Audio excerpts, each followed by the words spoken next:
우리 오늘 본문은 지난주랑 똑같이 창세기 17장 1절로 27절 보겠습니다. 창세기 17장 1절로 27절입니다.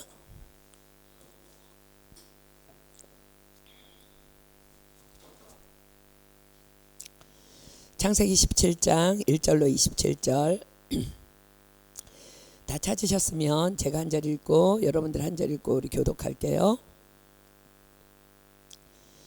아브라함의 99세 때에 여호와께서 아브라함에게 나타나서 그에게 이르시되 나는 전능한 하나님이라 너는 내 앞에서 행하여 완전하라.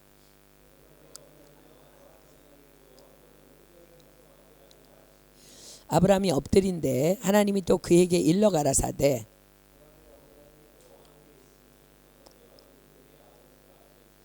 이제후로는 내 이름을 아브라함이라 하지 아니하고 아브라함이라 하리니 이는 내가 너로 열국의 아비가 되게 함이니라.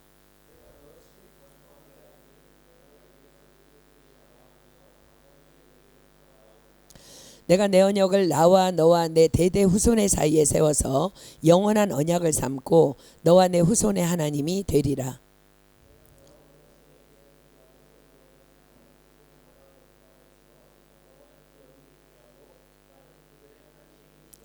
하나님이 또 아브라함에게 이르시되 그런즉 너는 내 언약을 지키고 내 후손도 대대로 지키라.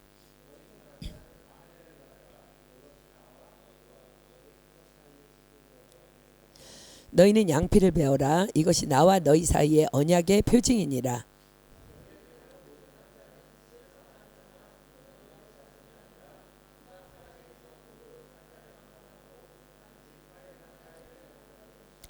너희 집에서 난 자든지 너희 돈으로 산 자든지 할례를 받아야 하리니 이에 내 언약이 너희 살에 있어 영원한 언약이 되려니와.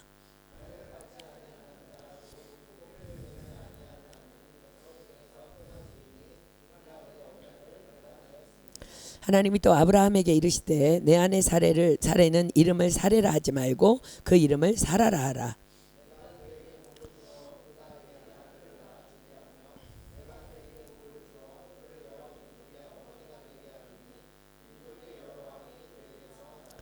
아브라함이 엎드려 웃으며 심중에 이르되 100세 된 사람이 어찌 자식을 낳을까? 사라는 90세니 어찌 생산하려 하고?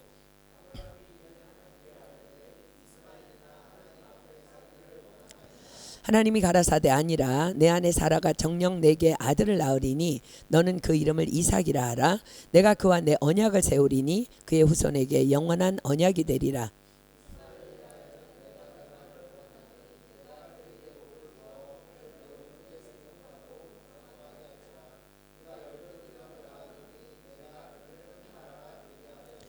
내 언약은 내가 명년 이 기한에 사라가 내게 낳을 이삭과 세우리라. 이에 아브라함이 하나님이 자기에게 말씀하신 대로 이날에 그 아들 이스마엘과 집에서 생장한 모든 자와 돈으로 산 모든 자 곧 아브라함의 집사람 중 모든 남자를 데려다가 그 양피를 베었으니 그 아들 이스마엘이 그 양피를 벤 때는 13세이었더라. 그 집의 모든 남자 함께 있습니다. 곧 집에서 생장한 자와 돈으로 이방 사람에게서 사온 자가 다 그와 함께 할례를 받았더라. 아멘. 오늘은 지난주 본문 안에서 이렇게 건너뛴 할례에 대해서 공부하겠습니다. 하나님께서는 25년 전에 이미 아브라함에게 주셨던, 그러나 아브라함이 믿지 못하고 있었던 축복을 다시 상기시켜 주시며 또 다시 반드시 그리하리라 약속하시며 그러므로 너는 이제 할례를 행하라고 명하십니다. 자, 본문 1절부터 5절까지는 지난주에 공부한 내용이니까 그냥 쭉 복습하는 마음으로 읽어 내려가고 6절부터 이제 오늘 공부합니다. 자, 1절부터 다시 봅니다. 아브라함의 99세 때에 여호와께서 아브라함에게 나타나서 그에게 이르시되 나는 전능한 하나님이라 너는 내 앞에서 행하여 완전하라. 우리가 어떻게 하여야 행하여 완전할 수 있다고요? 온전하신 하나님의 말씀 안에 거할 때. 이는 너희 마음에 가득한 것을 입으로 말함이라. 만일 말에 실수가 없는 자면 곧 온전한 사람이라 능히 온몸도 굴레 씌우리라 하셨습니다. 그렇습니다. 우리의 영이 온전하신 하나님의 말씀으로 채워질 때에 우리의 말이 온전할 수 있으며 너희 말이 내 귀에 들린 대로 내가 행하리니 하나님께서 말씀하신 약속대로 우리가 한 그 말로 우리의 삶의 방향이 굴레 씌워져서 우리로 온전케 함으로 우리는 비로소 행하여 완전할 수 있다 하셨습니다. 2절입니다. 내가 내 언약을 나와 너 사이에 세워 너로 심히 번성케 하리라 하시니 언제요? 나의 전능함 안에서 나의 전능함을 믿고 불평하지 아니하며 원망하지 아니하며 돌이켜 감사하며 내가 행하여 완전하기만 하면 내가 내 언약을 나와 너 사이에 세워 너로 심히 번성케 하리라 약속하십니다. 자, 3절입니다. 아브라함이 엎드린데 하나님이 또 그에게 일러 가라사대 이 하나님의 찾아오심을 통해 지나간 25년의 자신의 신앙생활이 얼마나 말씀 밖에 있었던 엉터리였음을 비로소 깨달은 아브라함이 하나님 앞에 처음으로 겸손히 엎드립니다. 4절입니다. 내가 너와 내 언약을 세우니 너는 열국의 아비가 될지라 이제후로는 내 이름을 아브라함이라 하지 아니하고 아브라함이라 하리니 이는 내가 너로 열국의 아비가 되게 함이니라. 겸손히 엎드린 아브라함에게 하나님께서는 이젠 이름까지 바꾸어 주시며 약속하십니다. 자, 왜 이름을 바꾸어 주셨다고요? 아브라함 열국의 아비, 사라 열국의 어미 이름을 부를 때마다 너희 말이 내 귀에 들린 대로 내가 행하리니의 약속의 축복을 부어 주시려고 하나님의 일방적인 사랑이십니다. 자, 6절부터 봅니다. 내가 너로 심히 번성케 하리니 나라들이 내게로 쫓아 일어나며 열왕이 내게로 쫓아 나리라. 자, 너의 이름이 아브라함 즉 열국의 아비 됨은 너로 인해 즉 내가 낳은 자손으로 인해 나라들이 쫓아 일어날 것이며 열왕들이 쫓아 일어나게 될 거야 라는 약속이십니다. 자, 열왕기상 피겠습니다. 열왕기상에 보면 아브라함을 쫓아 나온 열왕기상 1장 피겠습니다. 열왕기상에 보면 아브라함을 쫓아 나온 열국과 열왕들의 이름들이 순차적으로 기록됩니다. 역대상 역대하는 역대기를 기록한 두 권의 상하권인데 역대기라는 말은 거룩한 역사 전체의 연대기라는 뜻입니다. 자, 아브라함을 쫓아 나온 열국과 열왕들의 역사 기록으로 한번 가볼까요? 역대상 1장 34절로 쭉 내려가서 아브라함부터 보겠습니다. 역대상 1장 34절 아브라함이 이삭을 낳았으니 이삭의 아들은 에서와 이스라엘이더라. 이스라엘 누구예요? 야곱이죠. 야곱이 이스라엘 된 거죠. 자, 이스라엘에 주목하시면서 역대상 2장 1절로 2절 갑니다. 역대상 2장 1절로 2절 이스라엘의 아들은 이러하니 르우벤과 시므온과 레위와 유다와 이사갈과 스불론과 단과 요셉과 베냐민과 납달리와 갓과 아셀이더라. 자, 이스라엘의 아들 유다를 주목하면서 4절로 내려가서 4절 5절 봅니다. 유다의 며느리 다말이 유다로 말미암아 베레스와 세라를 낳았으니 자, 베레스에 주목하면서 9절로 쭉 내려갑니다. 9절부터 15절 봅니다. 베레스의 그 다음에 15절로 가기 전에 4절 5절 다시 볼게요. 유다의 며느리 다말이 유다로 말미암아 베레스와 세라를 낳았으니 유다의 아들이 모두 5이라. 그 다음에 베레스에 주목하십시오. 베레스의 아들은 헤스론과 하물이요. 자, 그 다음에 헤스론에 주목하십시오. 9절로 15절입니다. 헤스론에 낳은 아들은 여라무엘과 람과 글루베라. 람은 아미나답을 낳았고 암미나답은 나손을 낳았으니 나손은 유다 자손의 방백이며 나손은 살마를 낳았고 살마는 보아스를 낳았고 보아스는 오벳을 낳았고 오벳은 이새를 낳았고 이새는 맏아들 엘리압과 둘째로 아비나답과 셋째로 시므아와 넷째로 느다넬과 다섯째로 랏대와 여섯째로 오셈과 일곱째로 다윗을 낳았으며. 자, 다윗에 주목하면서 역대상 3장 1절로 갑니다. 다윗이 헤브론에서 낳은 아들들이 이러하니. 자, 보세요. 아브라함에게 약속하신 약속이 역대상에 그대로 사실임을 지금 하나님이 약속을 성취하셨음을 기록합니다. 그것이 신약까지 이릅니다. 자, 마태복음 1장 1절로 갑니다. 마태복음 1장 1절.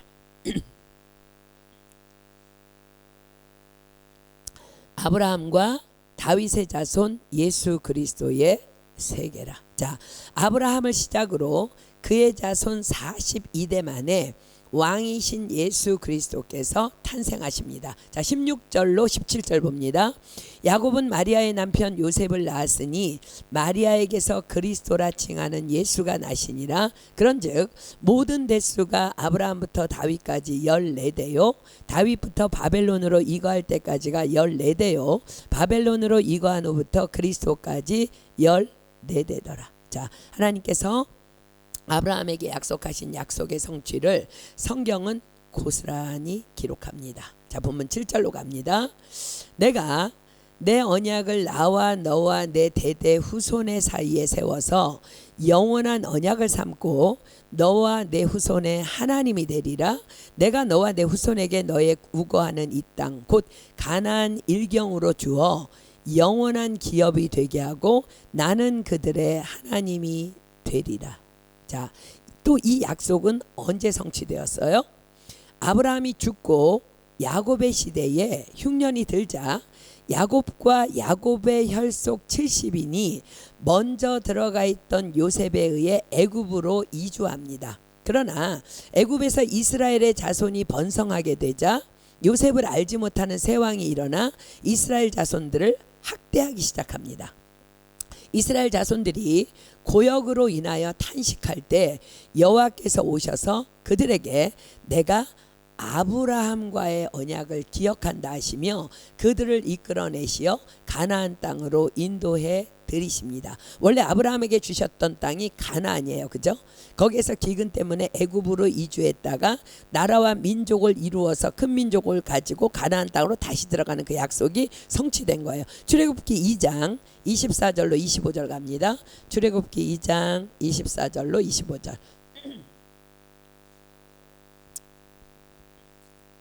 출애굽기 2장 24절로 25절입니다. 하나님이 그 고통 소리를 들으시고 아브라함과 이삭과 야곱에게 세운 그 언약을 기억하사 이스라엘 자손을 권념하셨더라. 돌보며 생각하셨다는 거예요. 그리고 그들을 인도해 드릴 지도자로 모세를 지명하여 부르십니다. 자, 출애굽기 3장 7절로 10절입니다. 여호와께서 가라사대 내가 애굽에 있는 내 백성의 고통을 정령이 보고 그들이 그 간역자로 인하여 부르짖음을 듣고 그 우고를 알고 내가 내려와서 그들을 애굽인의 손에서 건져내고 그들을 그 땅에서 인도하여 아름답고 광대한 땅 젖과 꿀이 흐르는 땅 하나님께서 약속하신 땅이죠. 곧 가나안 족속, 헷 족속, 아모리 족속, 브리스 족속, 히위 족속, 여부스 족속의 지방에 이르려 하노라. 이제 이스라엘 자손의 부르짖음이 내게 달하고 애굽 사람이 그들을 괴롭게 하는 학대도 내가 보았으니 이제 내가 너를 바로에게 보내어 너로 내 백성 이스라엘 자손을 애굽에서 인도하여 내게 하리라. 그리고 마침내 그들은 약속의 땅 가나안으로 들어갑니다. 그리고 여호수아와의 가나안 정복 후에 이 가나안 땅은 여러분들 성경 읽으면서 이거 눈치챘습니까? 성경에서 그냥 자연스럽게 이스라엘 땅으로 계명됩니다. 그냥 이렇게 흘러가는 거예요. 이 자연스러운 계명은 하나님께서 약속하신 약속의 땅에 대한 정복을 상징적으로 나타냅니다. 자, 여호수아 11장 23절 한번 가볼까요? 여호수아 11장 23절입니다.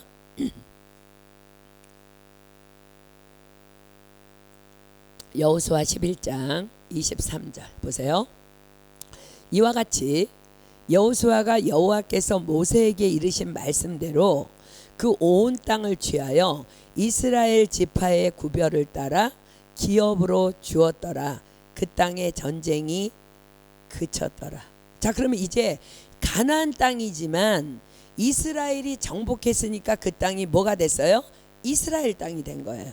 저는 하나님께서 이 말의 지역을 우리에게 주시겠다고 약속하셨기 때문에 이 말의 땅도 은혜교의 땅이 될 줄 믿습니다. 아멘. 은혜의 땅이 될 줄 믿습니다. 왜냐하면 여기 말의 지역에 패역하지만, 가나안 땅이 패역하지만 하나님께서 그 땅을 주시고 자연스럽게 이스라엘 땅으로 개명이 된 것처럼 여기도 은혜의 땅으로 개명될 것을 믿습니다. 자, 그런데 지금 이스라엘은 왜 지금까지도 그 땅 때문에 그토록 이웃 나라와의 전쟁을 끊임없이 치르고 있는 것일까? 자, 여호수아의 유언에 그 답이 있습니다. 자, 여호수아 23장 1절입니다. 여호수아 23장 1절. 분명히 그 땅을 정복해 가지고 이스라엘 땅이 됐어. 근데 지금도 그들은 싸우고 있어요. 땅 때문에. 자, 여호수아 23장 1절 보겠습니다. 여호와께서 이스라엘의 사방 대적을 다 멸하시고 안식을 이스라엘에게 주신 지 오랜 후에 여호수아가 나이 많아 늙은지라. 이제 나이든 여호수아는 백성들을 모아놓고 유언하기 시작합니다. 자, 여호수아 23장 3절 보겠습니다. 너희 하나님 여호와께서 너희를 위하여 이 모든 나라에 행하신 일을 너희가 다 보았거니와 너희 하나님 여호와 그는 너희를 위하여 싸우신 자니라. 자, 6절부터 보겠습니다. 그러므로 너희는 크게 힘써 모세의 율법책에 기록된 것을 다 지켜 행하라. 그것을 떠나 좌로나 우로나 치우치지 말라. 너희 중에 남아있는 이 나라들 중에 가지 말라. 자, 가나안 땅을 들어가서 정복했지만 그 땅에 남아있는 자들이 있어요, 없어? 있어요. 그리고 하나님은 모세에게도 말씀하셨어요. 완전히 다 처음에 싹 쫓아내지 않으시겠다 그랬어요. 천천히 쫓아내신다 그랬어요. 땅은 다 정복했지만 나라들도 있고 백성들도 있어요. 그 신들의 이름을 부르지 말라. 그것을 가리켜 맹세하지 말라. 또 그것을 섬겨서 그것에게 절하지 말라. 오직 너희 하나님 여호와를 친근히 하기를 오늘날까지 행한 것 같이 하라. 대저 여호와께서 강대한 나라들을 너희 앞에서 쫓아내셨으므로 오늘날까지 너희를 당한 자가 하나도 없었느니라. 너희 중 한 사람이 1000명을 쫓으리니. 자, 여러분들이 이 이스라엘 백성들이 지금까지처럼 하나님 옆에 바짝 붙어만 있으면 앞으로 너희는 한 사람이 1000명을 쫓을 거야. 이는 너희 하나님 여호와 그가 너희에게 말씀하신 것 같이 너희를 위하여 싸우심이라. 그러므로 스스로 조심하여 너희 하나님 여호와를 사랑하라. 너희가 만일 퇴보하여 너희 중에 빠져 남아있는 이 민족들을 친근히 하여 더불어 혼인하며 피차 왕래하면 정령이 알라. 너희 하나님 여호와께서 이 민족들을 너희 목전에서 다시는 쫓아내지 아니하시리니 그들이 너희에게 올무가 되며 덫이 되며 너희 옆구리에 채찍이 되며 너희 눈에 가시가 되어서 너희가 필경은 너희 하나님 여호와께서 너희에게 주신 이 아름다운 땅에서 멸절하리라. 보라, 나는 오늘날 온 세상이 가는 길로 가려니와 너희 하나님 여호와께서 너희에게 대하여 말씀하신 모든 선한 일이 하나도 틀리지 아니하고 다 너희에게 응하여 그 중에 하나도 어김이 없음을 너희 모든 사람의 마음과 뜻에 아는 바라.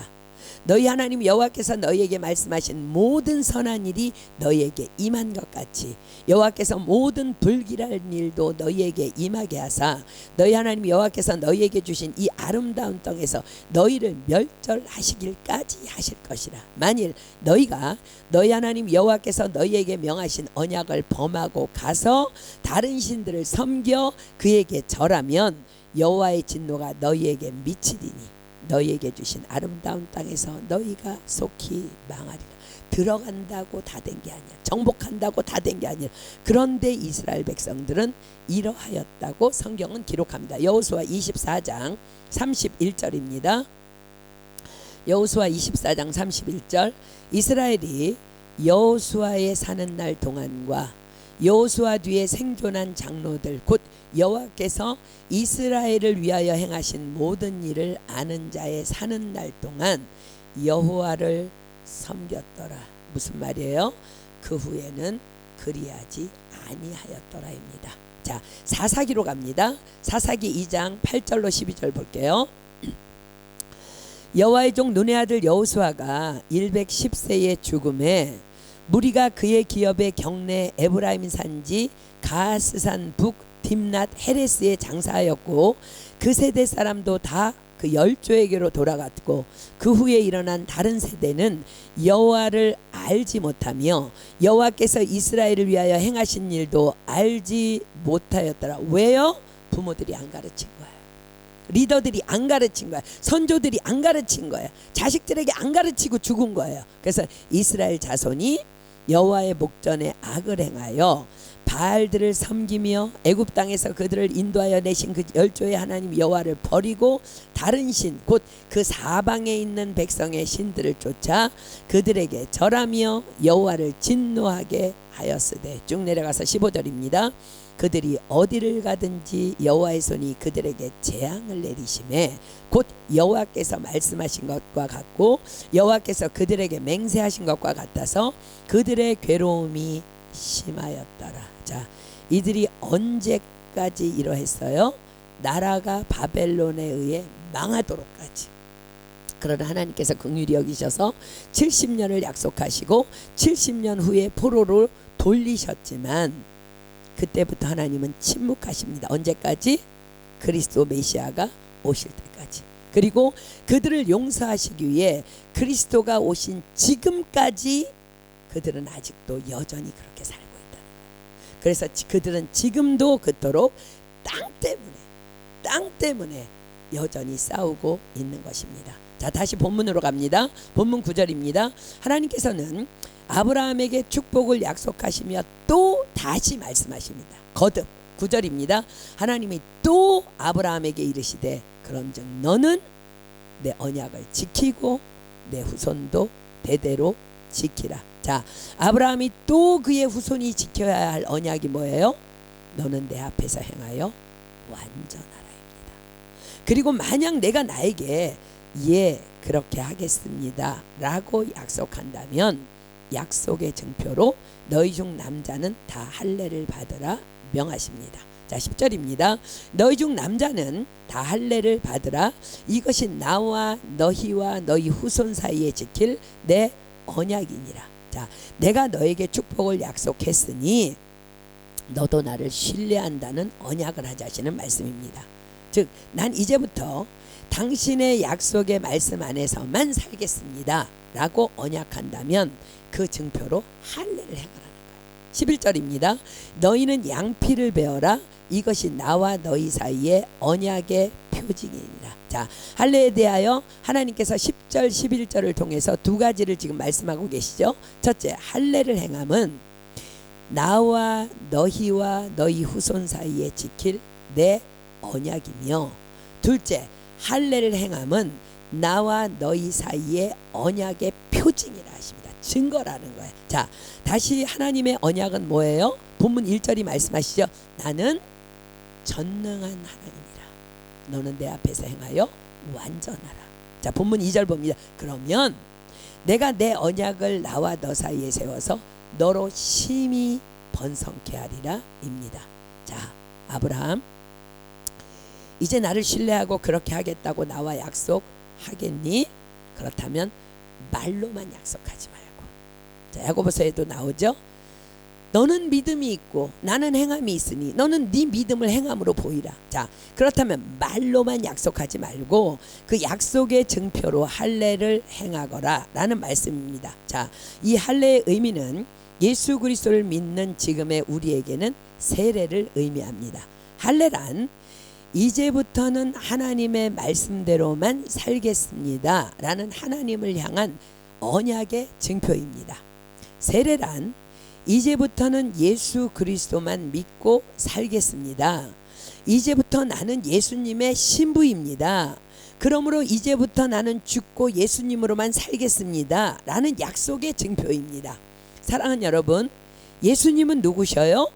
말씀이 육신이 되어 이 땅에 오신 분. 그렇다면 할례와 세례의 의미는 동일합니다. 즉 할례란, 즉 세례란 이제부터는 하나님의 말씀대로만 살겠습니다라는 하나님을 향한 우리의 언약의 증표라는 거야. 증거라는 거야. 눈에 보이는 증거라는 거야. 자, 골로새서 2장으로 가겠습니다. 신약성경 골로새서 2장 11절로 15절입니다. 신약성경 골로새서 2장 11절로 15절. 또 그 안에서 너희가 손으로 하지 아니한 할례를 받았으니 곧 육적 몸을 벗는 것이요 그리스도의 할례니라.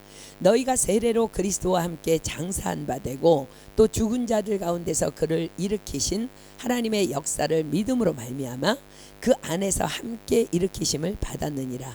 또 너희의 범죄와 육체의 무할례로 죽었던 너희를 하나님이 그와 함께 살리시고 우리에게 모든 죄를 사하시고 우리를 거스리고 우리를 대적하는 의문에 쓴 증서를 도말하시고 제하여 버리사 십자가에 못 박으시고 정사와 권세를 벗어버리려 밝히 드러내시고 십자가로 승리하셨느니라. 자, 우리를 대적하는 의문에 쓴 증서는 율법입니다. 그죠? 그리고 정사와 권세를 벗어버린다는 것은 사단이 끊임없이 나를 공격하는 그 사단의 공격입니다. 자, 십자가로 다 승리하셨다는 거야. 자, 이 말씀이 할례와 세례의 관계에 대해서 분명하게 설명해 주십니다. 즉 세례란 손으로 하지 아니한 그리스도의 할례라는 거예요. 또한 세례란 그리스도인이 그리스도와 함께 십자가에 못 박혀 장사된 것을 상징하는 의식이라는 것입니다. 자, 보세요. 하나님께서는 하나님을 믿은 지 25년 된 아브라함에게 오셔서 말씀하십니다. 너는 내 앞에서 행하여 완전하라. 그리하면 너로 심히 번성케 하리라. 지금 무슨 말씀이에요? 너 지금부터 내 앞에서 행하여 완전하기로 결정하기만 하면 지금까지 25년 동안 내 약속의 말씀 밖에서 산 그 모든 죄들 다 도말이야. 그래서 너는 새 것이 되는 거야. 그리고 나는 그 새 것에다가 난 너로 심히 번성케 할 거야. 너 믿니? 믿으면 할례를 행하거라입니다. 자, 그런데 세례는 또 뭐예요? 이제부터는 예수 그리스도만 믿고 살겠습니다 라고 약속한다면 지금까지 범한 너의 모든 세상 속에서 범한 모든 죄는 십자가의 구속으로 인해 다 도말이야. 그리고 넌 새로운 피조물이 되는 거야. 넌 그래서 하나님의 축복의 자녀가 되는 거야. 넌 믿니? 믿으면 나와서 세례를 받거라 입니다. 자, 무슨 말씀인지 잘 여러분들 기억하십시오. 세례는 구원의 수단이 아니라는 거예요. 세례와 구원과는 관계 없습니다. 구원은 예수 그리스도를 믿음으로 얻는 하나님의 선물입니다. 그러므로 세례를 받아야 구원이 그 세례에서 오는 것이 아니라, 잘못된 가르침이 많아요. 세례를 받아야 구원이 그 세례에서 오는 것이 아니라 구원받은 성도가 그리스도와의 영적인 연합을 위한 의식으로 받는 것이 세례라는 거예요. 또한 세례는 거듭남에 이르게 하는 과정도 아닙니다. 세례라고 하는 과정을 거쳐야 거듭남을 얻을 수 있는 것이 아니라는 말이에요. 거듭남은 세례와는 아무런 관계없이 다만 성령으로만 되는 것입니다. 또한 세례는 의를 얻는 방편도 아닙니다. 의는 아브라함과 같이 믿음으로만 얻을 수 있는 것입니다. 그러나 세례는 예수 그리스도를 향한 눈에 보이는 우리의 신앙 고백입니다. 그러므로 그리스도를 영접한 사람은 반드시 어떤 형편에 있든지 세례라는 의식을 통해서 나는 그리스도를 믿는 그리스도인이라는 신앙 고백을 하나님과 사람 앞에서 행해야 하는 것입니다. 왜냐하면 세례는 주님께서 명령하신 명령이기 때문입니다. 너희는 가서 모든 족속으로 제자를 삼아 아버지와 아들과 성령의 이름으로 세례를 주고 내가 너희에게 분부한 모든 것을 가르쳐 지키게 하라 하시고 주님이 명령하시고 하늘로 오르셨어요. 예수님을 믿는 거듭난 사람은 주님의 명령을 거역하지 않습니다. 자, 사랑하는 여러분에게 질문합니다. 사랑하니까 결혼했어요? 아니면 결혼식 하면 사랑하게 돼요? 사랑하니까 결혼식 하는 거예요. 그죠? 우리 이제 너무 사랑해서 가정을 이룰 거야. 그러니 와서 우리의 사랑을 축복해 달라고. 그리고 우리의 사랑을 여러분들이 다 지켜봐 달라고. 우리의 가정의 그 사랑의 증인이 되려고. 그래서 결혼 예식을 하나님 앞에서 많은 하객을 증인으로 모시고 하는 것입니다. 그런데 너무 사랑해. 근데 결혼식은 생략하겠다. 뭔가 좀 이상하지 않습니까?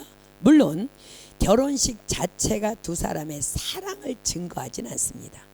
형편에 따라서는 혼인 예식을 못 올리고 가정을 꾸리는 자들도 많이 있어요. 그래서 막 결혼식 해주는 그런 막 단체들이 생기잖아요. 그죠? 그러나 혼인 예식은 하나님의 명령입니다. 자, 히브리서 13장 4절 펴겠습니다. 히브리서 13장 4절. 히브리서 13장 4절입니다. 모든 사람은 혼인을 귀히 여기고 침소를 더럽히지 않게 하라. 음행하는 자들과 간음하는 자들을 하나님이 심판하시리라. 자, 여기에서 혼인은 공식적인 결혼 예식을 얘기하는 거예요. 성경은 공식적인 혼인 절차를 밟지 않은 모든 성관계는 다 음행이라 하십니다. 하나님께서 인정하실 만한 합당한 이유를 제외하고는 혼인 예식을 올리지 않고 동거한다는 것은 말씀에 대한 분명한 불순종입니다. 또한 혼인 예식이라는 것은 두 사람의 공식적인 연합의 선포입니다. 우리는 이제 하나라는 거예요. 그러나 하나님 앞에서 가족과 친지들 앞에서 공식적인 연합의 의식을 치르지 않는다면 이 음란한 세대 안에서 얼마나 쉽게 그 연합을 깨트릴 수 있겠습니까? 그렇습니다. 혼인하라. 주님의 말씀 안에 거할 때 주님의 보호하심 안에서 가장 그 가정은 안전하게 보호받게 되는 것입니다. 그래서 혼인 예식은 그토록 중요한 것입니다. 세례도 마찬가지입니다. 세례의 가장 깊은 영적인 의미는 그리스도와의 연합입니다. 자, 골로새서 2장 12절 펴겠습니다. 골로새서 2장 12절. 내가 주님과 결혼하겠다는 거야. 내가 주님의 신부가 되겠다는 거야. 그래서 이제 내 이름은 그리스도인이라는 거야. 난 예수님의 신부라는 거야. 그 연합이 되는 거야. 골로새서 2장 12절. 그러니까 지금 한국은 아니지만 프랑스든 미국이든 결혼하면 성이 바뀌잖아요. 여자의 성이. 그죠? 그 연합되는 거예요. 자, 골로새서 2장 12절입니다. 너희가 세례로 그리스도와 함께 장사한 바 되고 또 죽은 자들 가운데서 그를 일으키신 하나님의 역사를 믿음으로 말미암아 믿었으니까 세례받는다는 거예요. 그 안에서 함께 일으키심을 받았느니라. 그렇습니다. 세례의 참 뜻은 세례받는 사람이 그리스도와 함께 장사 지낸 일과 부활하신 일에 연합이 되었다는 것입니다. 고린도전서 6장 17절은 기록합니다. 주와 합하는 자는 한 영이니라. 그러나 그래서 세례의식은 너무너무 중요한 것입니다. 자, 보세요. 할례도 마찬가지입니다. 아브라함, 내가 내 약속 믿니? 너 내 앞에서 행하여 완전하라고 말한 이 전능하신 하나님의 말을 믿니? 그럼 내가 너를 축복해 줄 거 믿니? 너 지금까지 엉터리로 산 거 내 죄 다 도말해 주고 너 축복할 거 믿니? 그럼 할례를 행하라는 거예요. 즉 할례는 믿음의 쟁표라는 거예요. 하나님께서는 아브라함에게 할례 의식에 대해 자세히 설명해 주십니다. 본문 12절입니다. 대대로 남자는 집에서 난 자나 혹 너희 자손이 아니요 이방 사람에게서 돈으로 산 자를 물어나고 난지 8일 만에 할례를 받을 것이라. 자, 사랑하는 여러분, 하나님께서는 아브라함에게 너는 할례를 받으라 하지 않으시고 10절 보세요. 너희 중 남자는 다 할례를 받으라 하셨음에 주목하십시오. 그리고 지금 12절에는 이렇게 말씀하십니다. 대대로 남자는 집에서 난 자나 혹 너희 자손이 아니요 이방 사람에게서 돈으로 산 자를 물어나고 난지 8일 만에 할례를 받을 것이라. 그리고 13, 14절에 거듭 말씀하십니다. 너희 집에서 난 자든지 너희 돈으로 산 자든지 할례를 받아야 하리니 이에 내 언약이 너희 살아있어 영원한 언약이 되려니와 할례를 받지 아니한 남자 곧 그 양피를 베지 아니한 자는 백성 중에서 끊어지리니 그가 내 언약을 배반하였음이라. 왜요? 왜 할례를 안 받겠다는 거예요? 난 하나님 말씀대로 안 살 거예요. 나는 내 마음대로 살 거예요 라는 거니까. 하나님 말씀대로 살 거예요 라는 약속의 증표가 할례니까. 양피를 베지 아니하는 자는 백성 중에 끊어지리니 그가 내 언약을 배반하였음이라 하십니다. 그리고 훌쩍 뛰어넘어 23절로 가보세요. 23절은 이렇게 기록합니다.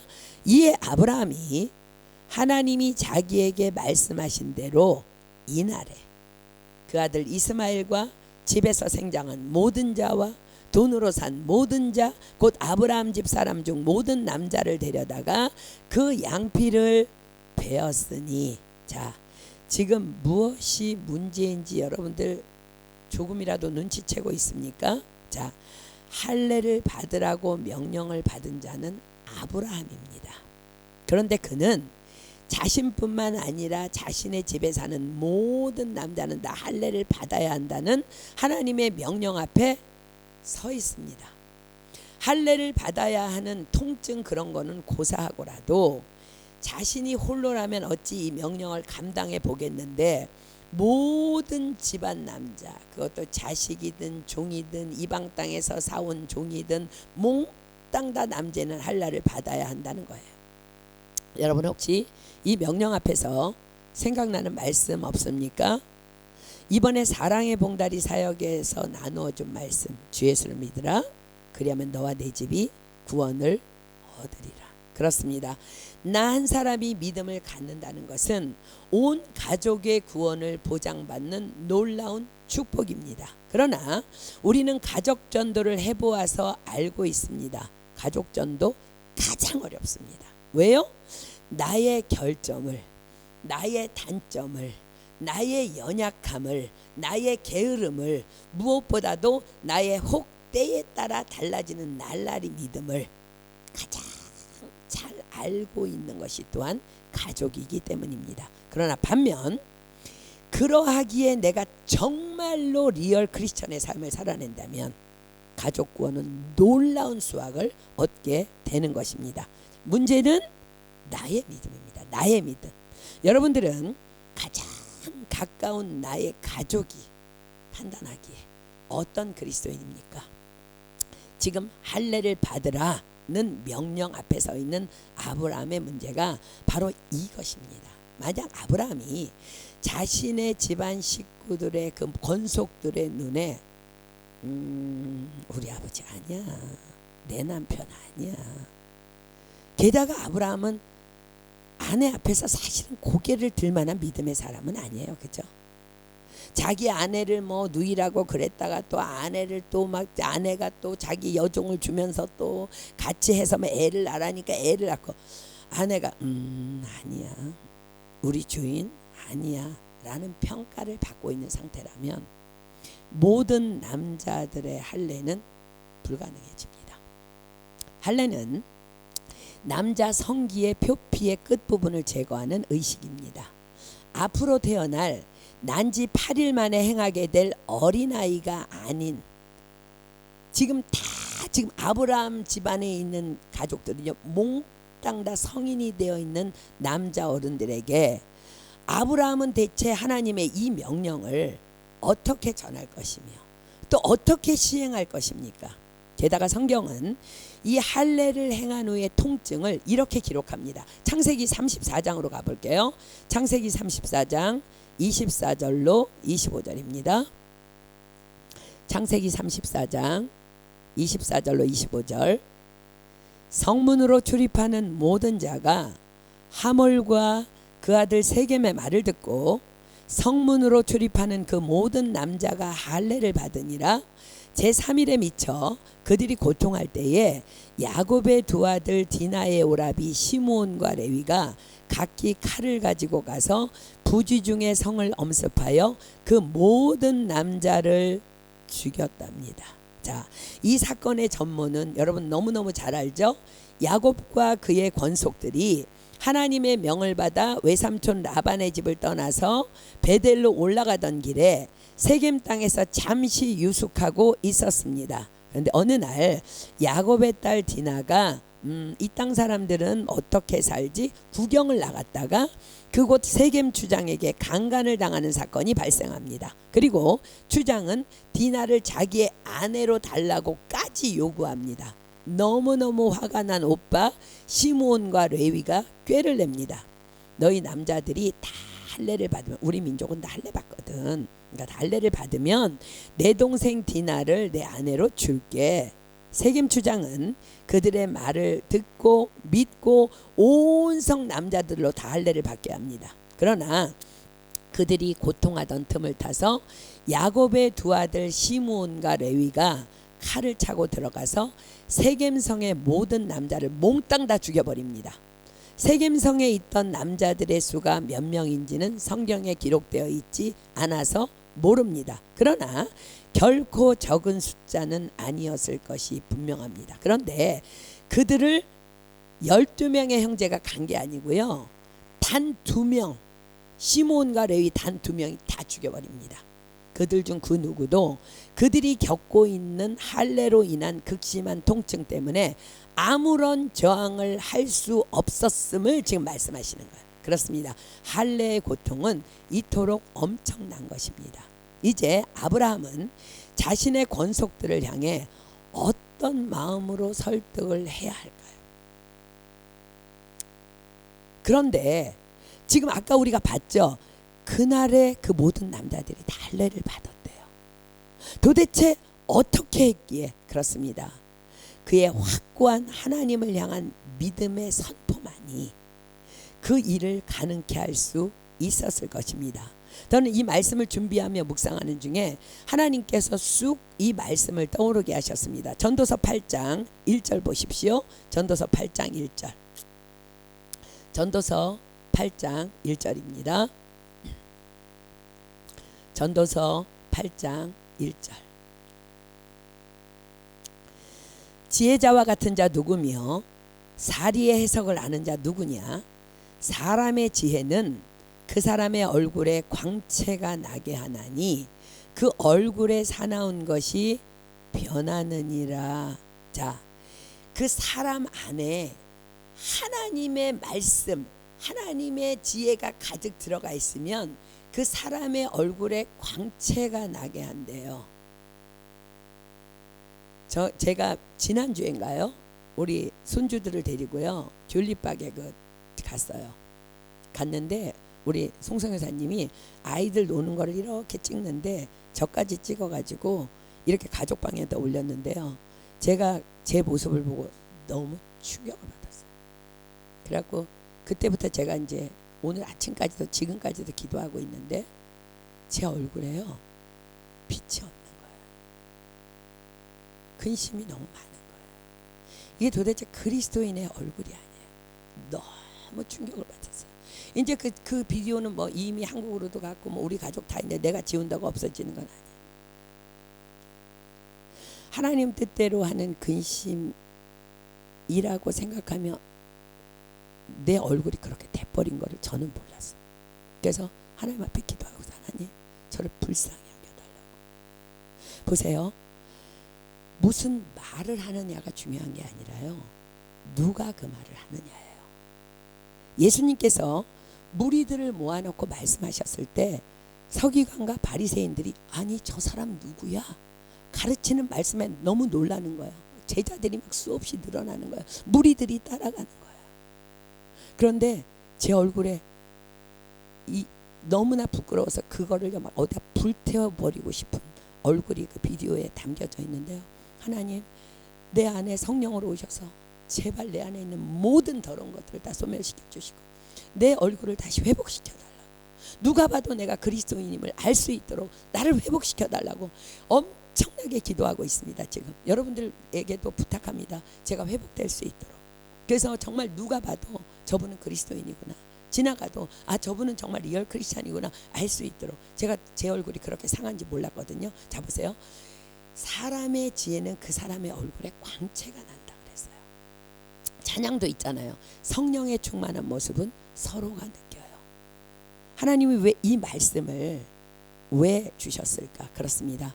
자신의 권속들을 향해 하나님의 명령을 전하는 그의 얼굴에 그의 확고한 믿음 까닭에 광채가 났을 것이라고 저는 확신합니다. 그렇지 않으면 그 일은 불가능한 거예요. 그러니까 아브라함이 결정한 거예요. 하나님, 저는요 못 낳고 25년 동안 저는 말씀 밖에 있었고 나는 너무 날라리 신앙이었고 아내에게도 얼굴을 들 수 없고 자식에게도 얼굴을 들 수 없고 내 종들에게도 나는 떳떳하지 않지만 나는 오늘 결정합니다. 하나님 말씀을 믿습니다. 당신이 말씀하셨죠.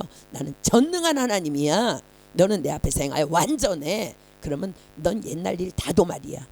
넌 새 것이 되는 거야. 나는 이제 너를 축복할 거야. 나는 그 말씀을 붙잡습니다. 이제 하나님, 나는 내 안에 당신의 약속으로 가득 차서 난 일어나겠습니다. 그리고 나는 이 확고한 마음으로 가족들에게 전하겠습니다. 그 얼굴에 광채가 난 거예요. 그 안에 성령으로 충만하니까, 그 너무나 결심이 확고하니까. 자, 가족들 다 모여, 다 이리 모여보거라. 하나님께서 오늘 나를 찾아오셨어. 그리고 말씀하셨어. 나는 전능한 하나님이라. 너는 내 앞에서 행하여 완전하라. 얼마나 나의 갈대아 우르를 떠나 지금까지 지내온 25년의 세월이 엉터리 믿음이었으면 하나님께서 나를 친히 찾아오셨을까? 나는 너무나 많이 부끄러워서 지금 가족들에게 얘기하는 거예요. 그러나 오늘부터 나는 내 삶을 돌이켜 이제 하나님의 말씀 안으로만 들어가기로 결단한다. 지금부터의 내 삶은 정말로 전능하신 하나님만을, 그분의 말씀만을 믿고 살 거야. 하나님께서는 이 내 결심을 받으셨는지 말씀하셨어. 아브라함, 정말 그러기로 결정한다면 넌 놀라운 축복을 지금부터 받아 누리게 될 거야. 내가 알지 못하는 크고 비밀한 일을 보게 될 거야. 정말로 내가 나를 믿는다면 아브라함, 그 증표로 너를 비롯한 너의 권속 중 모든 남자에게 할례를 행하거라. 할례를 받는 모든 권속을 나는 반드시 축복할 거야. 그리고 지금부터 태어난 남자아이들에게는 난지 8일 만에 다 할례를 행하거라. 그리고 이 약속은 너와 너의 대대 후손이 지켜야 할 약속이야. 나의 가족들, 나의 권속들, 우리 이제 전능하신 하나님만을 믿기로 선택해야 할 시간이라고 난 믿는다. 나를 따라 그리하기로 결단한다면 다 내 앞으로 와라. 우리 함께 할례를 행하자. 근데 성경이 너무너무 놀라운 기록을 하고 있죠. 23절에 이에 아브라함이 하나님이 자기에게 말씀하신 대로 이날에, 여러분 믿음은요 지금 내가 돌이키는 거예요. 지금 내가 하나님 안으로 들어가기로 결단하면요 우리 안에 지혜로 가득 차는 거예요. 성령 충만해지는 거예요. 언제까지 기다릴 필요 없어요. 우리 오늘 그리 되기를 소망합니다. 아멘. 이날에 그 아들 이스마엘과 집에서 생장한 모든 자와 돈으로 산 모든 자 곧 아브라함의 집 사람 중 모든 남자를 데려다가 그 양피를 베었으니, 이 아브라함의 믿음의 선포가 그 가족들에게 신뢰가 될 만큼 확고했음을 말씀하십니다. 그리고 그의 얼굴에 빛났을 거예요. 왜? 너무나 확고했으니까. 믿음이 너무 확고하니까 눈이 반짝반짝 빛났을 거야. 우리 아버지 말씀하시는데 저거 진실이야. 진실이야. 우리도 따라가지. 막 자석같이 따라가지. 사랑하는 여러분, 여러분의 가족 앞에서, 아내 앞에서, 남편 앞에서 어떤 그리스도입니까? 오늘 우리는 이 아브라함의 믿음에 오늘 지금 도전하기를 축복합니다. 아멘. 그래서 아브라함은 그래서 믿음의 조상인 거예요. 그래서 달리 믿음의 조상이 아니라 그래서 믿음의 조상인 거예요. 99세 때의 믿음의 조상으로 출발해서 그래서 이삭까지도 바칠 수가 있었던 거예요. 저는 오늘 저와 여러분 모두도 이 영적 할례를 받는 시간이 되기를 예수님의 이름으로 축복합니다. 성경은 갈대아 우르에서 왜 아브라함을 불러내셨는지 즉 그의 사명이 무엇이기에 그를 불러내셨는지를 분명히 기록합니다. 창세기 18장 19절입니다. 내가 창세기 18장 9절 내가 그로 그 자식과 권속에게 명하여 여호와의 도를 지켜 의와 공도를 행하게 하려고 그를 택하였나니 이는 나 여호와가 아브라함에게 대하여 말한 일을 이루려 함이니라. 그렇습니다. 아브라함을 우상을 섬기는 땅 갈대아 우르에서 불러내신 목적은 저와 여러분을 어두움에서 빛으로 불러내신 목적은 그의 자식과 권속에게 하나님의 도를 전하고 또 그 도를 지켜 하나님의 뜻대로 살아가는 자를 만들라고 불러내셨다는 거예요. 25년 만에 그 일이 이루어진 거예요. 그렇습니다. 이것은 바로 저와 여러분을 이 어두운 세상에서 빛으로 불러내신 크리스천인 우리의 사명인 것입니다. 오직 너희는 택하신 족속이요 왕같은 제사장들이요 거룩한 나라요 그의 소유된 백성이니 이는 너희를 어두운 데서 불러내어 그의 기이한 빛에 들어가게 하신 자의 아름다운 덕을 선전하게 하려 하심이라. 아멘. 이 놀라운 아브라함으로부터 시작된 할례 의식은 광야에서 모세에 의해서 공식적으로 이스라엘의 율법으로 제정됩니다. 자, 레위기 12장 1절로 3절 가볼까요? 광야에서 선포된 율법 제정입니다. 레위기 12장 1절로 3절입니다. 레위기 12장 1절로 3절.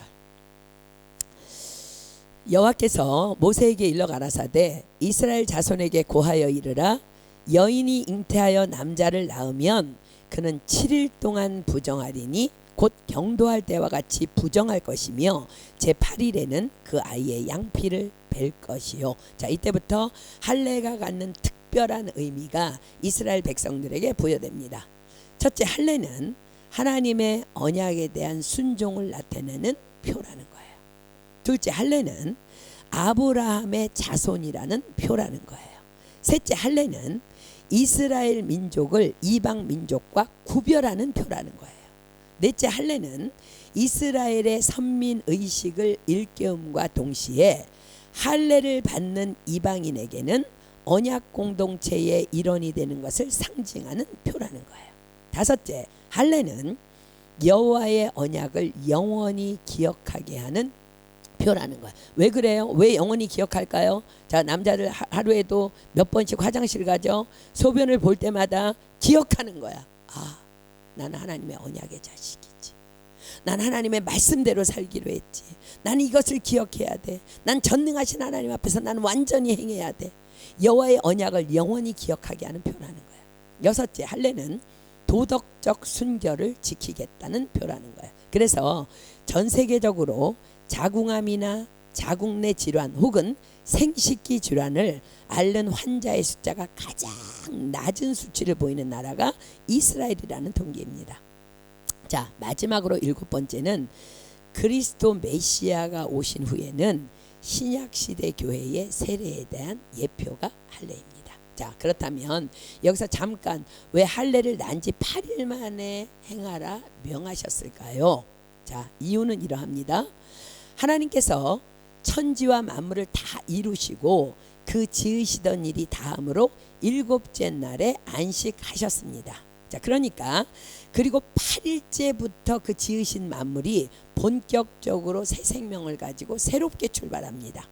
그래서 8이라는 숫자는 성경에서 창세기 1장 2절에 기록된 혼돈하고 공허하며 흑암이 깊음 위에 있던 땅의 새로운 출발하는 상징의 숫자이며 더불어 부활을 상징하는 숫자입니다. 그래서 성경학자들은 사람은 흙으로 지음을 받았기 때문에 난지 8일 만에 할례를 행하라 하신 것으로 해석합니다. 또한 구속사적으로 8일은 첫 안식일이 지난 첫날 그리스도의 부활과 함께 새롭게 출발하는 새 생명을 상징하기 때문이라는 거예요. 그리고 성경은 또 그것을 증명합니다. 우리가 좀 전에 본 레위기 12장 3절의 율례에 의하면 의식상으로 새로 태어난 영아의 상태는 부정한 엄마와 함께 7일 동안은 순결하지 못하기 때문에 그 이전에 하나님께 드림이 합당치 않기 때문이라는 거야. 그래서 8일 만에 그 아이의 양피를 벤다는 거야. 또한 더욱 더 놀라운 것은 생리적으로 이 시기에는 어린아이가 통증을 느끼지 않으며 또한 피가 가장 빨리 응고되는 때이기 때문입니다. 자, 이 사실은 놀랍게도 수년 전에 의사들에 의해서 과학적으로 증명된 사실입니다. 자, 그러나 세월의 흐름과 함께 이스라엘 중에는 육체의 할례는 받았지만 그 할례 행위의 진정한 영적 의미를 깨닫지 못하고 할례 행위 자체가 어떤 특권을 주는 것으로 착각하는 자들이 막 일어나기 시작합니다. 이로 인해서 할례의 의미는 점점 막 타락해져 갑니다. 이런 할례가 유효하겠어요? 무효하겠어요? 무효죠. 이런 할례의 무효성은 이미 광야의 이스라엘 백성에게 모세로부터 과감히 지적됩니다. 모양만 내는 형식적 율례의 할례가 육체의 할례가 아닌 마음의 할례를 강조하게 된 것입니다. 자, 신명기 10장으로 갈게요. 신명기 10장 12절로 13절 16절 봅니다. 신명기 10장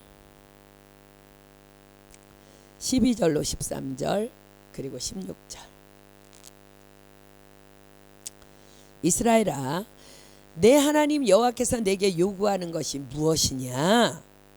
곧 내 하나님 여호와를 경외하며 그 모든 도를 행하고 그를 사랑하며 마음을 다하고 성품을 다하여 내 하나님 여호와를 섬기고 내가 오늘날 내 행복을 위하여 내게 명하는 여호와의 명령과 규례를 지킬 것이 아니냐? 16절. 그러므로 너희는 마음의 할례를 행하고 다시는 목을 곧게 하지 말라. 자, 예레미야 4장 4절로 갑니다. 예레미야 4장 4절. 예레미야 4장 4절입니다. 예레미야 4장 4절. 예레미야 4장 4절입니다. 유다인과 예루살렘 거민들아, 너희는 스스로 할례를 행하여 너희 마음 가죽을 베고, 뭘 베라고요? 마음 가죽을 베라는 거예요. 표피를 베지 말고 마음 가죽을 베고 나 여호와께 속하라. 그렇지 아니하면 너희 행악을 인하여 나의 분노가 불같이 발하여 사르리니 그것을 끌 자가 없으리라. 자, 에스겔 44장 9절로 갑니다. 에스겔 44장 9절. 에스겔 44장 9절입니다. 에스겔 44장 9절. 나 주 여호와가 말하노라. 이스라엘 족속 중에 있는 이방인 중에 마음과 몸이 할례를 받지 아니한 이방인은 내 성소에 들어오지 못하리라. 자, 아브라함 집에 있는 이방인, 돈으로 사온 이방인까지도 할례를 받으면 하나님께서 축복하신다고 약속하셨어요. 그죠? 그래서 하나님의 놀라운 행하심을 목도한 많은 이방인들이 할례만 받으면 하나님의 축복의 백성이 될 수 있다는 잘못된 우상신앙을 갖고 있었음을 지적하는 말입니다. 교회만 나오면 복받아 라고 잘못 전도하는 잘못된 전도자들 까닭입니다. 그래서 신약시대로 접어들면서 이 할례의 문제는 초대교회에서 너무너무 골칫거리야, 큰 논쟁거리가 됩니다.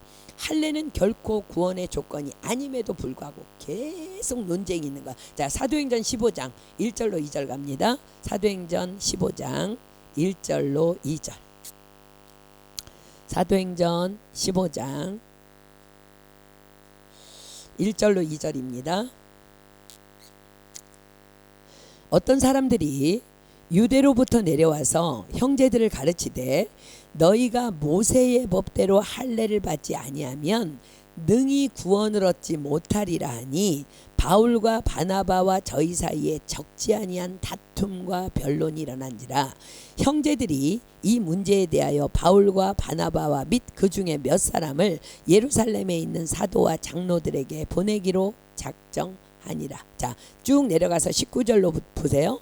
이제 이 문제가 너무 골치 아프니까 예루살렘에서 이제 공회가 열린 거예요. 그래서 열려서 이제 결론이 뭐냐면, 그러므로 내 의견에는 이방인 중에서 하나님께로 돌아오는 자들을 괴롭게 말고, 할례 중요하지 않다고 하라는 거예요. 괴롭게 말고 다만 우상의 더러운 것과 음행과 목매어 죽인 것과 피를 멀리하라고 편지하는 것이 가하니 이는 예로부터 각성에서 모세를 전하는 자가 있어 안식일마다 회당에서 그 글을 읽음이니라 하더라. 안식일마다 모세의 율법을 읽어. 그러니까 그걸 듣는 사람은 어떻게 할례 받아야 돼. 근데 할례를 받는다고 구원이 임하는 게 아니잖아요. 그죠? 그래서 이제 이런 결정을 예루살렘 공회에서 이제 규정하는데 갈라디아서 2장으로 한번 가볼까요? 갈라디아서 2장 3절입니다. 자, 이제 이 할례의 문제로 예루살렘 회의에 이제 바울과 바나바만 간 게 아니라요. 우리가 공부한 디도서의 그 디도도 이제 함께 갔어요. 근데 여러분들 알죠? 디도는 헬라인이에요. 이방인이에요. 이스라엘 사람 아니라는 거야. 근데 갈라디아서 2장 3절에 이렇게 말합니다. 그러나 나와 함께 있는 헬라인 디도라도 억지로 할례를 받게 아니하였으니. 보세요. 사도 바울은 늘 이렇게 고백하죠. 약한 자들에게는 내가 약한 자가 되고 강한 자들에게는 강한 자가 되고 뭐 어쩌고 저쩌고. 그래갖고 될 수 있으면 사도 바울은 부딪히지 않으려고 그래. 그래서 막 될 수 있으면 막 할래 행해, 할 수 있으면 해. 근데 이 문제는 그렇지 않다는 거야. 함께 있는 헬라인 티들 억지로 할례를 받게 아니하였다는 거야. 왜냐하면 이유가 뭐냐면 쭉 내려가서 18절로 21절입니다. 만일 내가 헐었던 것을 다시 세우면 뭘 헐었어요? 율법으로 구원받는 거 아니라는 거야.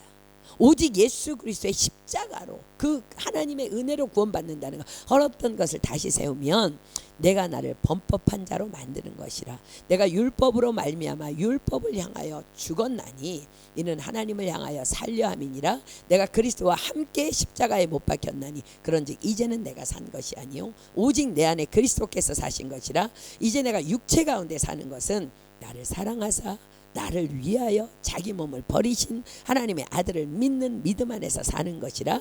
내가 하나님의 은혜를 패하지 아니하노니 만일 의롭게 되는 것이 율법으로 말미암으면 그리스도께서 헛되이 죽으셨느니라. 그래서 사도 바울은요 감옥에 있으면서 계속 자기가 그 개척한 교회들에게 계속 이 할례의 문제에 대해서 편지를 보내. 고린도전서 7장 18절로 19절입니다. 고린도전서 7장 18절로 19절. 고린도전서 7장 18절로 19절입니다. 할례자로 부르심을 받은 자가 있느냐? 무할례자가 되지 말며. 무할례자로 부르심을 받은 자가 있느냐? 할례를 받지 말라.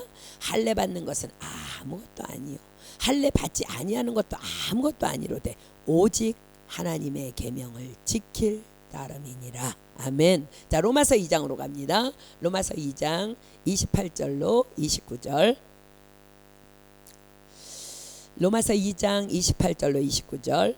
대저 표면적 유대인이 아니요 표면적 육신의 할례가 아니라 오직 이면적 유대인이 유대인이며 할례는 마음에 할지니 신령에 있고 의문에 있지 아니한 것이라. 그 칭찬이 사람에게서가 아니요 다만 하나님에게서니라. 자, 골로새서 2장 11절 봅니다. 골로새서 2장 11절. 골로새서 2장 11절. 또 그 안에서 너희가 손으로 하지 아니한 할례를 받았으니. 우리가 예수를 믿었으면요 할례를 받았다는 거예요. 손으로 하지 않은 할례를 받았으니 곧 육적 몸을 벗는 것이요 그리스도의 할례니라. 그렇습니다. 그리스도의 할례 바로 성령 세례입니다. 세례의 문제도 할례의 문제와 동일합니다. 세례를 받았다고 구원받는 것이 아니라 우리가 믿을 때에 내가 믿는다는 믿음의 증표가 바로 세례이기에 우리는 세례 의식보다 더 중요한 성령 세례를 반드시 우리의 내면에 받아야 한다는 거예요. 자, 여기까지 말씀 한번 정리해 볼까요? 할례의 의미가 또 세례의 의미가 뭐라고요? 할례란 이제부터는 하나님의 말씀대로만 살겠습니다 라는 하나님을 향한 언약의 증표입니다. 세례란 이제부터는 예수 그리스도만 믿고 살겠습니다. 이제부터는 나는 예수님의 신부입니다. 그러므로 이제부터 나는 죽고 예수님으로만 살겠습니다 라는 약속의 증표입니다. 자, 그런데 예수님은 누구시라고요? 말씀이 육신이 되어 오신 분. 자, 그렇다면 할례와 세례의 의미가 동일하다 그랬죠? 즉 할례란 즉 세례란 이제부터는 하나님의 말씀대로만 살겠습니다 라는 하나님을 향한 우리의 언약의 증표라는 거예요. 하나님께서는 아브라함에게 언약하셨습니다. 너는 내 앞에서 행하여 완전하라. 왜요? 나는 전능한 하나님이니까. 나는 전능한 하나님이라 너는 내 앞에서 행하여 완전하라. 그리하면 너는 새로운 피조물이 되는 거야. 내가 너로 심히 번성케 할게. 하나님께서는 저와 여러분에게 무엇을 수도 없이 언약하셨어요? 신명기 28장 1절 피겠습니다. 신명기 28장 1절. 이 약속이 아브라함의 약속이에요. 아브라함에게 주신 약속이에요. 신명기 28장 1절 동일한 맥락이에요. 지금 우리에게 주시고 계시잖아요. 수도 없이 주시고 계시잖아요. 신명기 28장 1절입니다. 내가 내 하나님 여호와의 말씀을 삼가 듣고 내가 오늘날 내게 명하는 그 모든 명령을 지켜 행하면 내 하나님 여호와께서 너를 세계 모든 민족 위에 뛰어나게 하실 것이라. 이 하나님의 약속의 말씀 앞에서 아멘, 제가 믿겠습니다. 그리하겠습니다. 당신의 말씀대로만 살아가겠습니다. 라는 약속으로 아브라함이 할례를 받았던 것처럼 우리도 오늘 하나님 앞에서 성령 세례를 받아야 합니다. 예, 주님, 제가 믿습니다. 하나님의 말씀대로만 살겠습니다. 약속합니다. 하나님 당신의 전능하심 앞에서 이젠 제가 행하여 완전하겠습니다. 결단할 때 성령께서 우리 안에 오셔서, 여러분 결단할 때 성령님이 도와주시는 거죠. 늘어져서 자빠져 있는데 성령님 도와주시지 않아. 나 그렇게 할게요. 나 하나님 믿어요. 내가 지금까지 쓰러졌지만 나 믿어요. 결단할 때 성령님께서 우리 안에 오셔서 그리스도의 할례인 성령 세례를 우리에게 허락하여 주시는 거예요. 그런데 이런 고민이 있을 수 있어요. 어떤 사람에게 오늘날 내게 명하는 모든 명령을 지켜 행하면, 조건이 뭐예요?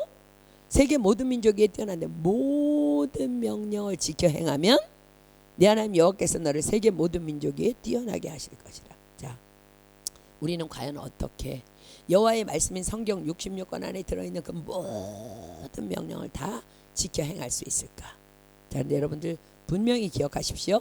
하나님께서는 우리가 할 수 없는 것을 결코 우리에게 요구하시지 않으십니다. 아멘. 자, 보세요. 놀랍게도 예수님께서는요, 해줌의 왕인 거 아십니까?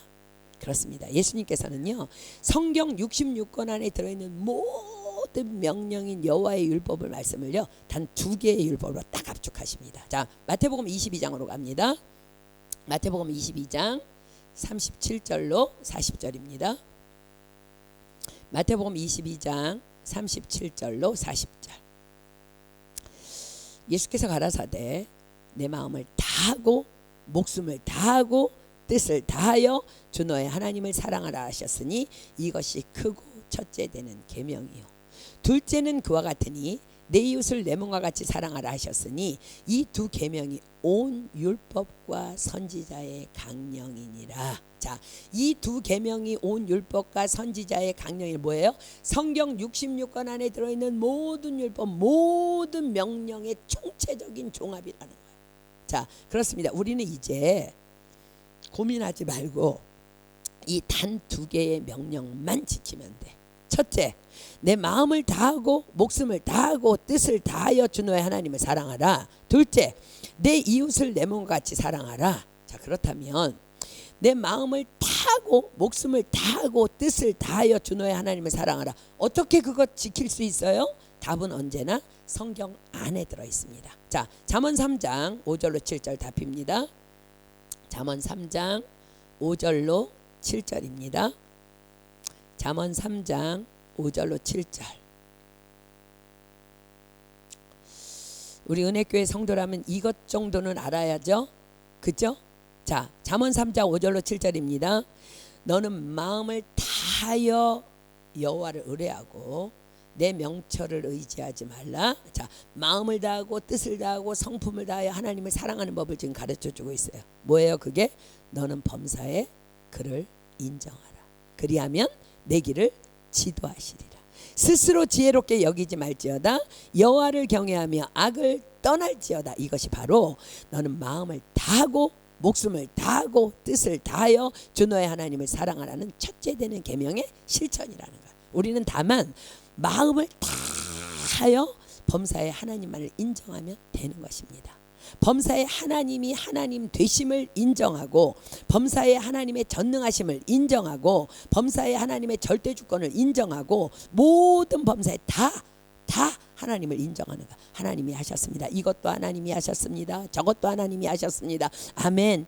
이 땅에 만연한 바이러스로 인한 팬데믹도, 저 나쁜 인간도, 이 상황도, 저 상황도 다 하나님이 하셨음을, 절대 주권자이신 하나님이 하셨음을 인정하는 거야. 이것이 바로 나는 전능한 하나님이라 너는 내 앞에서 행하여 완전하라의 전부입니다. 하나님을 인정하는 자가 불평불만 하겠습니까? 하나님을 인정하는 자가 말을 함부로 하겠습니까? 하나님을 인정하는 자가 부부싸움 하겠습니까? 부부싸움 왜 해요? 하나님 인정 안 하니까 하는 거야. 긴장하십시오. 하나님을 인정하는 자가 입 내밀고 앉아 있겠습니까? 주께서 약속하십니다. 그 모든 명령을 지켜 행하면 내 하나님 여호와께서 너를 세계 모든 민족 위에 뛰어나게 하실 것이라. 그렇습니다.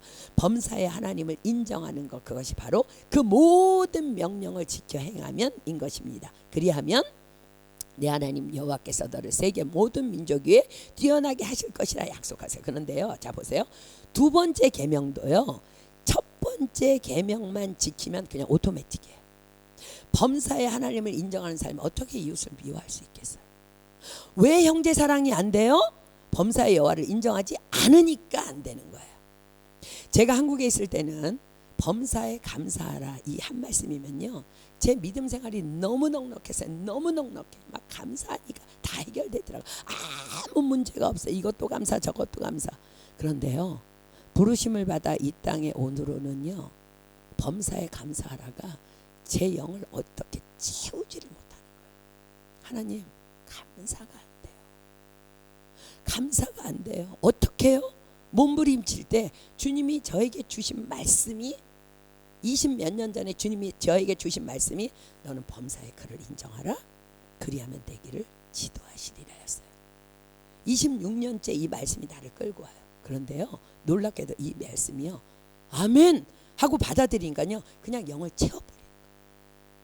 너는 범사에 나를 인정하기만 해.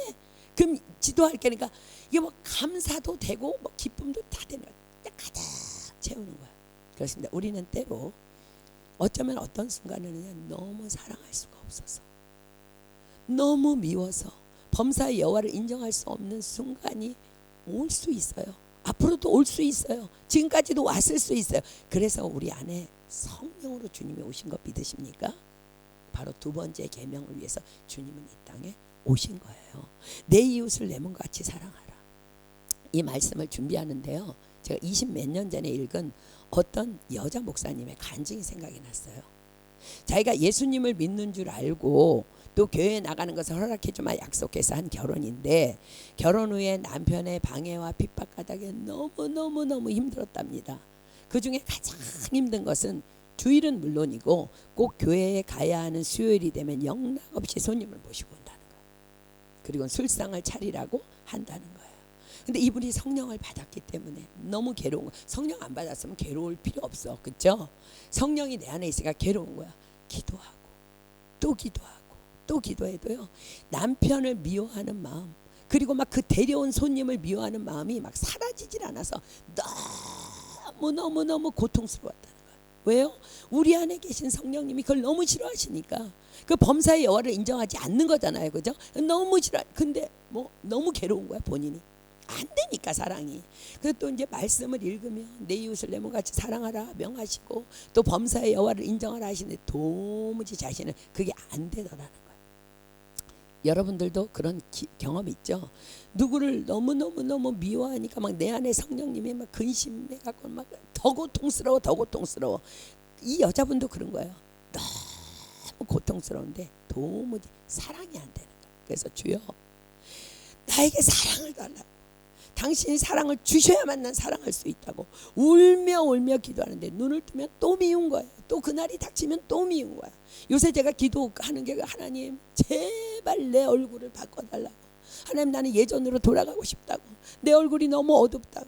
빛이 안 난다고 근심으로 가득 찬 그 비디오의 빛이 뭐 너무 소름 끼치게 싫다고 하나님 나 좀 도와주세요. 하나님 내 안에 있는 모든 거 다 거두어 가세요. 하나님 성령으로 채워주세요. 요새 이제 그 기도를 하고 있는데 이 분도 그렇게 기도한 거야. 기도하고 기도해도 미워 죽겠는 거야. 해결이 안 되는 거야. 안 되는 거야 도무지. 그래서 하나님 사랑으로 채워달라고 그러던 어느 날, 그날도 수요일이었는데 남편이 또 연락이 왔답니다. 손님 모시고 가니까 술상 차려놔. 그래서 또 엎드려서 울었답니다. 주님 저 미워 죽겠어요. 전능하신 하나님 당신 전능하시죠. 나 좀 어떻게 좀 해보세요. 난 도무지 견딜 수가 없으니까 내 안에서 미움 다 가져가시고 제 안에 다 가져가시고 제발 나 좀 사랑의 사람으로 바꿔주세요. 하나님 불가능한 거 없다 그랬잖아요. 사랑으로 채워주세요. 기도하고 기도하는데 초인종 소리가 들리더랍니다. 그래서 이제 눈물을 닦고 나가서 대문을 여는데요. 그 순간 너무너무 놀라운 일이 자기에게 일어난 거예요. 자신이 아니더래요. 대문을 열면서 이랬대. 어머 안녕하세요. 어서 오세요. 너무너무 잘 오셨어요. 시장하시죠? 곧 식사 준비할게요. 그렇게 말하고 있는데 정말 자기 안에 있던 미움이요 정말 온데간데 없이 다 사라지고 없더라는 거예요. 예루살렘을 떠나지 말고 약속하신 성령을 기다리라. 때와 기한은 아버지의 권한에 두셨으니 너희 알 바 아니요. 오직 성령이 너희에게 임하시면 너희가 권능을 받고 예루살렘과 온 유대와 사마리아와 땅끝까지 이르러 내 증인이 되리라. 아멘입니까? 그리고 며칠 후에요. 그 친구로부터 남편에게 전화가 왔는데요. 여보게 자네 아내가 교회 나간다고 했지. 난 그날 자네 아내의 모습에서 하나님을 보았어. 나도 좀 교회에 데려가 주게나. 그렇게 그 친구도 또 남편도 구원을 받았다는 간증이에요. 20몇 년 전에 읽은 간증인데 제 머릿속에 떠나지를 않아요. 결국 그 아내는 목사님이 되었는데요. 자 보세요. 왜 우리가 사랑이 안 돼요? 기도가 부족해서예요. 때와 기한은 아버지의 권한에 두셨어요. 하나님 사랑이 안 돼요. 너무 꼴보기 싫어 죽겠어요. 하나님 사랑이 안 돼요. 근데 하나님은 2계명 주셨잖아요. 마음을 다해서 하나님 사랑하라고, 내 이웃을 내 몸같이 사랑하라고 그러셨는데 저는 안 돼요. 근데 하나님 전능하시다 그랬죠. 제발 내 안에 오셔서 다 거두어 가세요. 저 사랑하게 해주세요. 때와 기한은 하나님의 권한에 두셨으니까 우리 기도합시다. 아멘.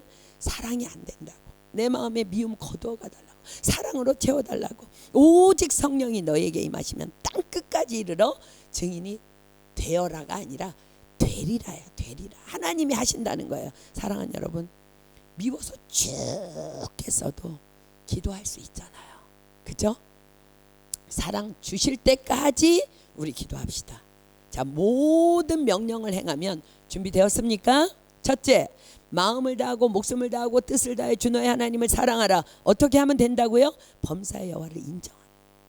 이기는 안 되면 피 흘리기까지 인정하는 거. 안 되면 여러분 할래 쉬운 거 아니에요. 그날에 그 아브라함의 그 식구들은 아브라함부터 전부 피투성이가 돼서 고통 중에 시달려서 여러분 마음 다하고 뜻을 다하여 주님 인정하는 거요. 피 흘리기까지 죄와 싸워야지 가능한 거예요. 자동으로 안 돼요. 범사의 여호와를 인정하는 거. 여러분 기도해야 돼요. 몸부림쳐야 돼요. 하나님 나 좀 살려달라고. 그리고 하나님 난 그렇게 할게요. 내 마음에 할례 주세요. 할례 받으십시오. 하나님 나 할게요. 그렇게 할게요. 근데 안 돼요. 하나님 해주셔야 돼요. 그게 마음의 할례예요. 자, 둘째, 내 이웃을 내 몸같이 사랑하라. 어떻게 하면 된다고요? 사랑될 때까지 기도하면 된다는 거예요. 아멘입니까? 예, 그렇게 하겠습니다. 하나님 사랑될 때까지 나 기도하겠습니다. 오늘 그렇게 우리가 결단할 때 주님께서 오셔서 우리의 마음의 할례 성령으로 세례를 부어주실 줄 믿습니다. 아멘. 하나님께서는요 우리의 중심 다 보고 계세요. 서툴러도 넘어져도 말씀대로 살려는 몸부림, 주님은 그걸 기뻐하시는 거예요. 그리하면 성령님이 친히 오셔서 나로 그리하게 하실 줄 믿습니다. 또 그리하면 내 하나님 여호와께서 너를 세계 모든 민족 위에 뛰어나게 하실 것이라. 그러나 사랑하는 여러분, 오늘 이 말씀을 들었음에도 불구하고 그러나 포기한다면 축복은 그만두고라도, 축복은 아예 그만두고라도 그러다 오늘 주님 오시면 천국 못 갑니다. 우리 긴장해야 됩니다.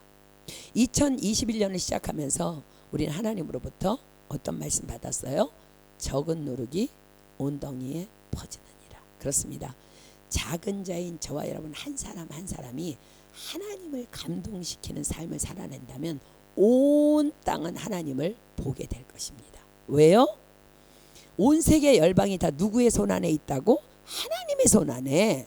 그렇다면 내가 하나님을 감동시키면 하나님의 보좌가, 하나님의 손이 진동하시기 때문에 하나님의 손 안에 있는 내 가족이, 내 이웃이, 내 교회 식구가, 이 마레 지역이, 파리가, 일드 프랑스가, 전 유럽이, 온 열방이 진동할 수밖에 없는 것입니다. 그래서 우리는 더욱더 이 마레라는 폐역한 지역에서의 예배드림이 하나님을 감동시키는 신령과 진정의 예배가 되어야만 하는 것입니다. 저는 늘 기도로 막 환상을 막 내가 꿈을 꿉니다. 바라보며 우리 교회에서 드리는 예배가 너무 하나님을 감동시키셔서 마레 지역이 진동하는, 그래서 그들이 다 주님 앞에 고꾸라져 엎드리는 그런 꿈을 날마다 꾸며 기도합니다. 마치 겟세마네 동산에서 예수님을 잡으러 온 무리들이 예수님 앞에서 팔랑 다 나가 자빠지잖아. 그죠? 예수님의 그 강력한 권능 앞에서 그 광경이 먼저는 우리 가정 안에서 그리고 우리 교회를 통해 이 마레 지역에서 일어나기를 소망합니다. 왜요? 적은 누룩이 온 덩이에 퍼지느니라 분명히 하나님께서는 우리 교회를 향해 말씀하셨기 때문입니다. 그럴 때마다 하나님께서는요, 지금 며칠 동안 하나님 저에게 주시는 말씀이 뭐냐면은 적은 무리여 무서워 말라. 너희 아버지께서 그 나라를 너희에게 주시기를 기뻐하시느니라. 그렇습니다. 저와 여러분이 전능하신 하나님 앞에서 행하여 완전한 삶을 살아내려 몸부림친다면 온 열방에 그 적지만 거룩한 누룩이 선하고 강한 영향력을 끼치게 될 줄 믿습니다. 사랑하는 여러분, 오늘 우리 마음에 할례 받으십시다. 예 주님 제가 그리하겠습니다. 결단해야 돼요. 결단할 때 주님이 나에게 오실 거예요. 그리스도 할례를 우리에게 받게 하실 거고 성령님이 오셔서 우리에게 인쳐 주실 줄 믿습니다. 그래서 우리 안에 있는 그리스도의 흔적이 내 삶 밖으로 나타나게 되는 놀라운 일을 하나님께서 우리를 통해 행하여 주실 줄 믿습니다. 아멘. 우리 찬양하고 기도하겠습니다.